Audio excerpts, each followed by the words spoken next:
Hey everybody, thank you for once again checking in, and we're going to talk today about some 50mm 1.4 f1.4 vintage lenses, and we're going to do an exact identical shot test with each of those lenses.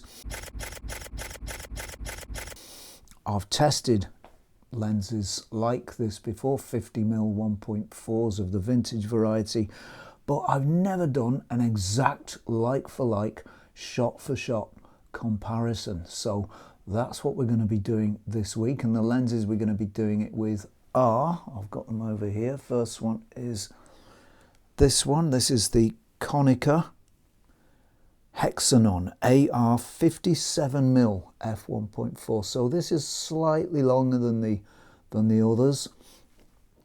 This is one of the earlier Hexanon lenses. I believe there was a 50mm produced just after this one, and that is by all accounts a nice lens, but this is a pretty nice one too, and I had plenty of fun shooting this one. We've got the Canon FD 50mm 1.4, that's sitting on the Canon T70 there. That's this lens here, can you see that there? That's a beautiful lens, one of my faves, absolutely love it. So we'll see how that compares to the others. We've got the Olympus 50mm f1.4, and this is the later non-silver nose, or black nose I should say, version. There it is there. This lens actually was my first 50mm 1.4. That is my first vintage 50mm 1.4. So this is a lens that's given me some real good service over the years, and it's one of my absolute faves as well. So we'll see how that does. And then finally, we've got a lens that I bought probably about 3 or 4 years ago. This is the Nikon. Right, it says on the front Nikkor 50mm 1.4. So I'm not, particularly a Nikon guy. This is a non-AI lens, I think. I think all the AI ones say AI on them, which you might expect. This is a slightly earlier one, I think. Do correct me if I'm wrong, but I think this is slightly earlier. This is a fine lens that I've had loads of fun with. Took loads of nice images with this one, and it has a bit of a unique look. So this again is one of my faves. So we'll see how they compare to each other on a like-for-like identical shot test. Okay, so I've got all the images here on my trusty computer. I'm going to put them up on the screen as I'm looking at them. I've not looked too intensely or too much at them, so my responses are pretty fresh. The responses you're going to hear are pretty fresh, not really rehearsed. So you're seeing them for the first time. I'm seeing them almost for the first time. At the end, I'm not going to tell you which lenses they are. At the end, you tell me which you think is nicest, or you decide which you think is nicest. Let me know in the comments box, please, and I will then do a big reveal and tell you which lenses are which. Just before we do, let me tell you I took each shot twice, once at f1.4 and once at f2, just to see how each lens behaves once you stop them down a little bit. There are bound to be errors at f1.4. You might get a little bit of bloom, you might get a little bit of chromatic aberration, for example. So there's bound to be errors in a lens shot wide open, certainly a vintage lens at f1.4. So we'll stop them down to f2 just to get rid of any of those imperfections and see how they might operate just closed down a little bit.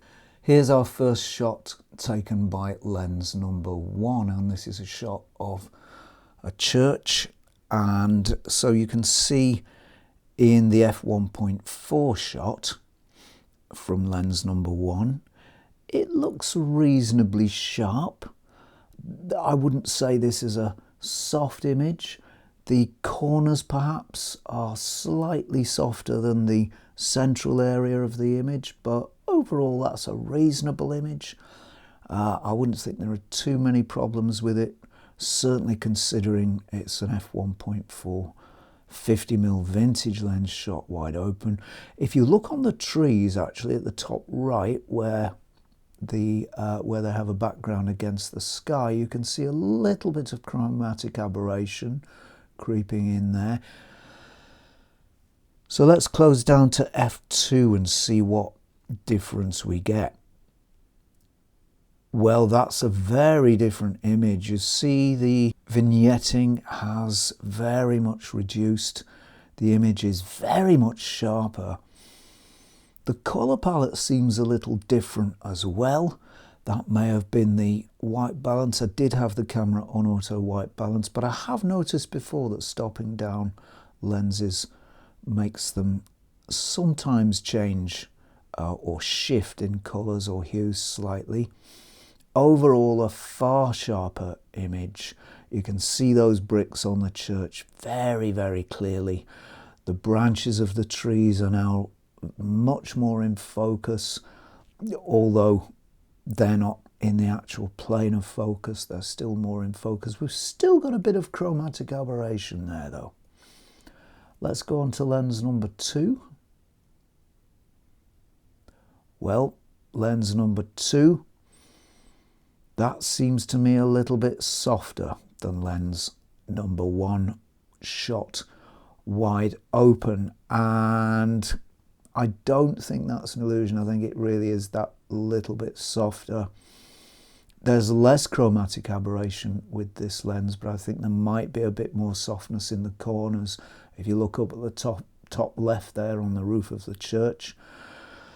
If we close down to f2, again we get a much sharper image. Is it sharper than the image from lens number 1? I don't think it is. It looks about equal to me. There is a lot less chromatic aberration with this lens. If you look on the tops of the trees at the top right there, I think that the branches show less of the chromatic aberration that we saw in lens number 1. Moving on to lens number 3, well, again we get a reasonably sharp image at f1.4, and actually I think that is the sharpest yet wide open.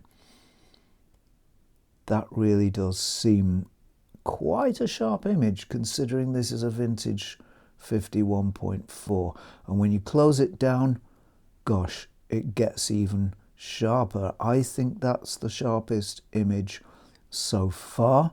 Again, we get a slight colour shift. That does seem to be characteristic of certain lenses.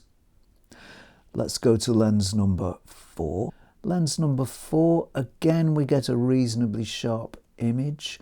Is it sharper than lens number 3? No, I don't think it is, but I think it's comparable. And if we stop that down to f2,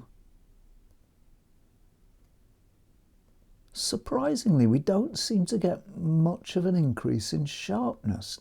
That really is a big surprise. The bricks on the church are not as sharp as they are in the shots from the other lenses. That's very surprising. Close down to f2, lens number 4 really doesn't seem as sharp as the others. It's possible I might have missed the plane of focus. I might have not got the focus exactly right. Let's go on and see how it fares in the next shots. All right, well, in the next shots we've got this somewhat closer shot of a tree with some ivy snaking around it. Again, in lens number 1, we can see wide open, we've got the chromatic aberration on the left there. If you look at those vertically running branches and edges, you can see some CA there. Not necessarily a bad thing, but it is there.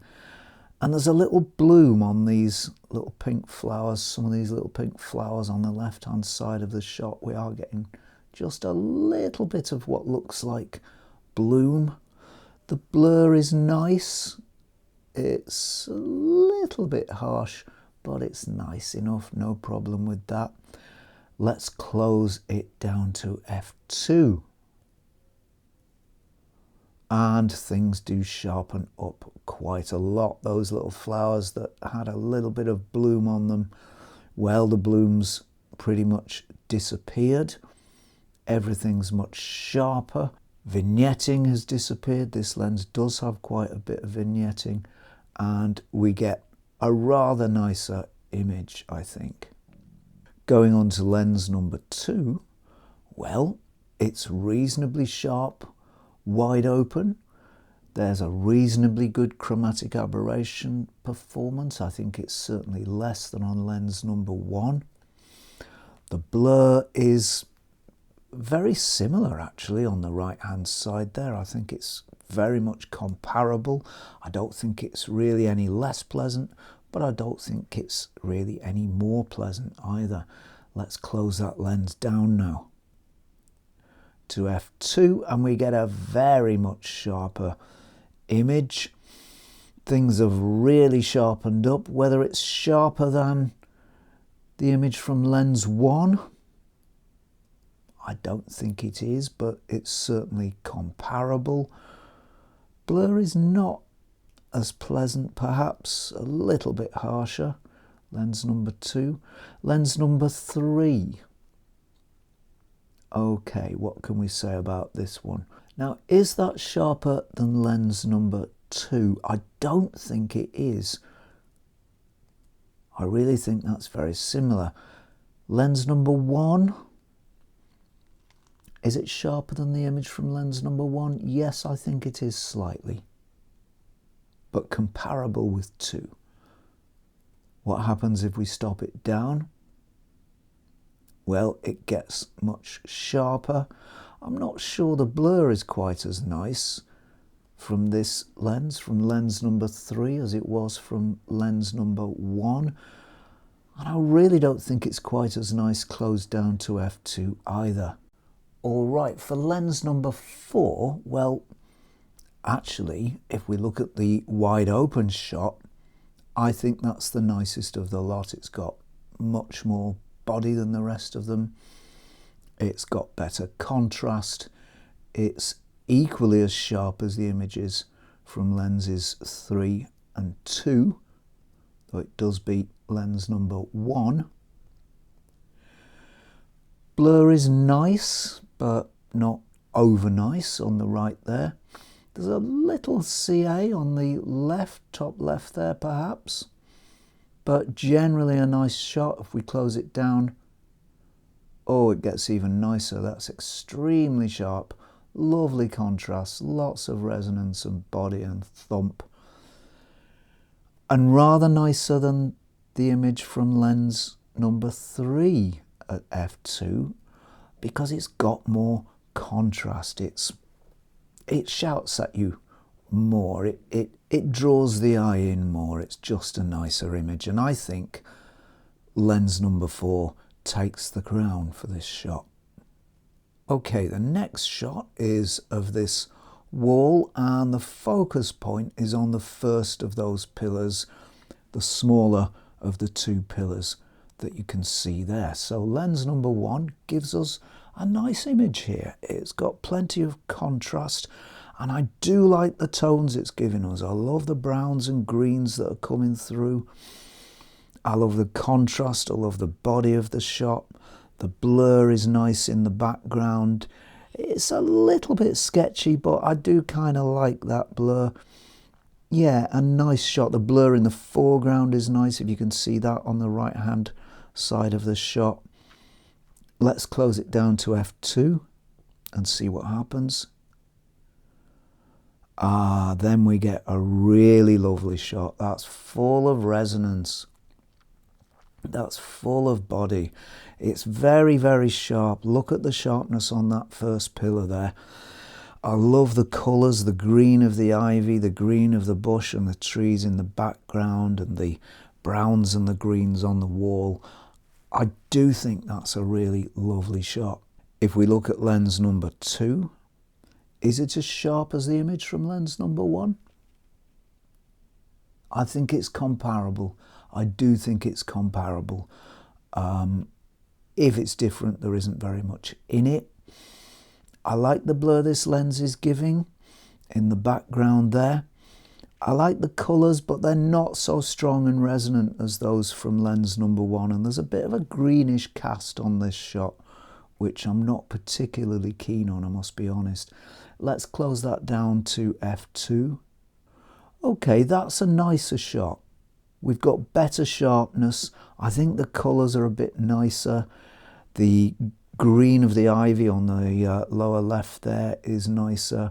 The green of the trees and the bush in the background is nicer, and the tones on the wall are coming through a bit more nicely. I don't think that's as nice a shot as the shot from lens number 1, and I don't think it's a sharper shot either. Lens number 3 wide open. Well, is that as sharp as the image from lens number 1?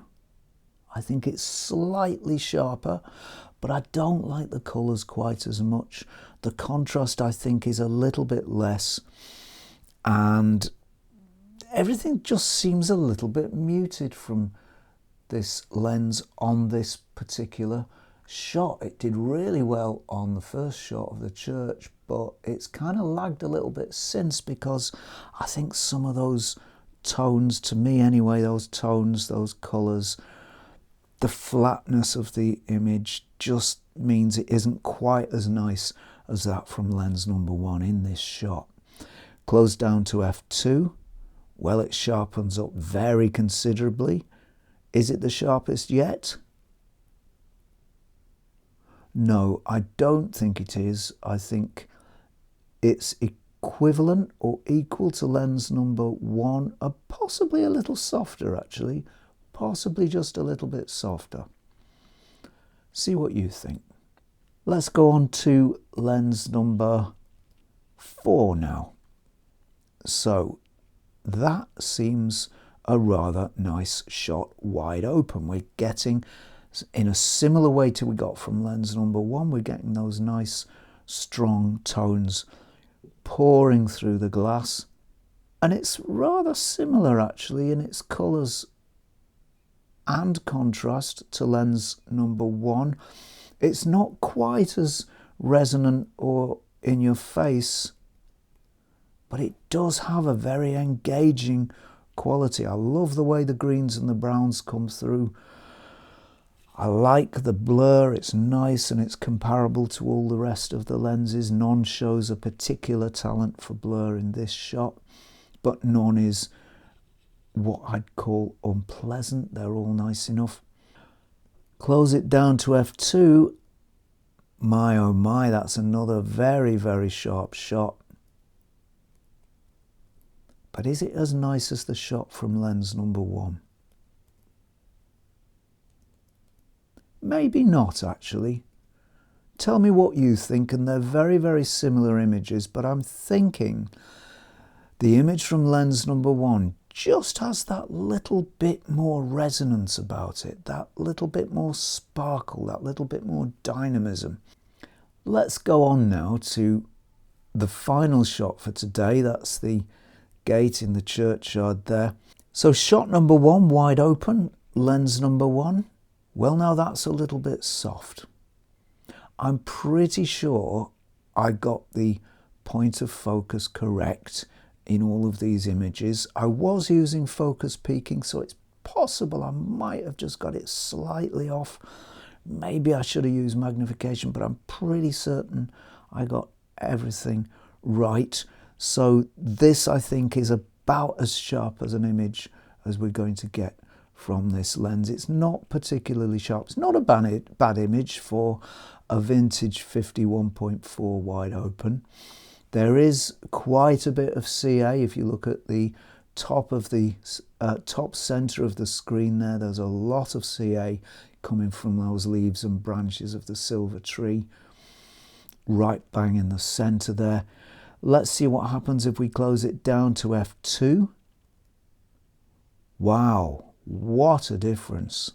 That's astonishing. It's really shaped up. That's now a nice image. It's sharp. Right across the frame, we've got those rich tones coming through on the right there, the ivy snaking around the tree, and all of the leaves on the left hand side there. The CA is completely gone. I can't see any there at all. There might be a tiny bit there, but I'd have to pixel peep and zoom in. That's a very nice image. Lens number 2. Again, pretty soft. Any softer than lens 1? No, I don't think so. No sharper, but I don't think any softer. No CA visible on this one, or well, maybe a tiny bit. I think there is a tiny bit visible actually, but not as much as that from lens number 1 by a long way. Let's stop down to f2, see what we think. Yes, much nicer. That really sharpens up. Nice colours, but I don't think quite as rich or nice as those from lens number 1. No, I really don't think so. I think lens number 1 is in the lead here so far. Let's look at lens number 3. So there's lens number 3 wide open, and I think that's pretty comparable to what we've seen so far from lenses 1 and 2. I don't think there's really a big difference. There's a bit of CA there. Certainly beats lens number 1 in that respect, but that wouldn't be difficult. We've got comparable sharpness across the frame. The colours are nice, and yeah, I think that's a reasonable shot for a vintage 51.4. It may be a bit sharper actually than lens number 1. In fact, I think it is. Looking at the bars on the gate there, I think it's a little sharper wide open than lens number 1. Let's close it down to f2. Gosh, how that sharpens up. And all of the vignetting seems to disappear. That's a really nice shot now. How does it compare to lens number 1? Pretty well. Although I don't think the colours are quite as nice.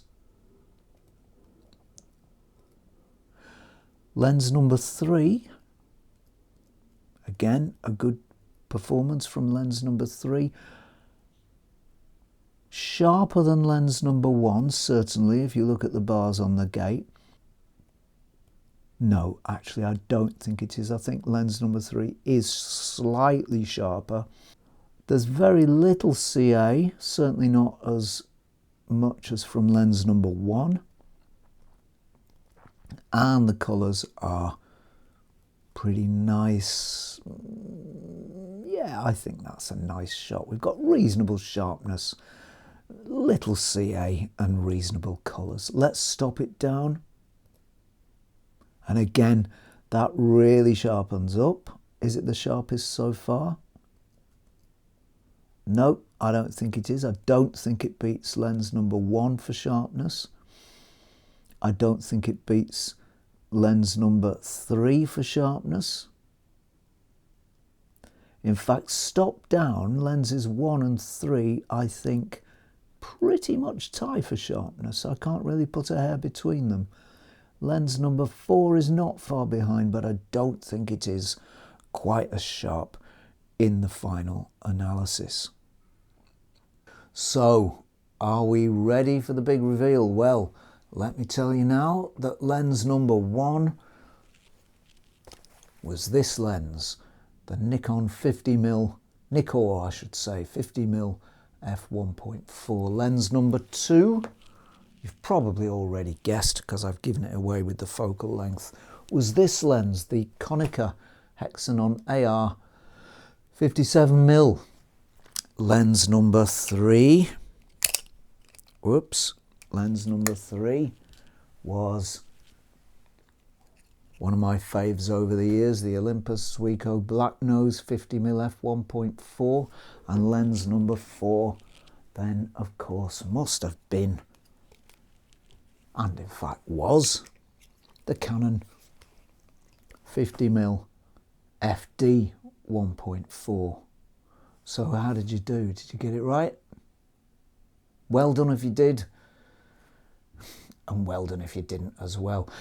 This test has given me some real surprises, I've got to say. The biggest surprise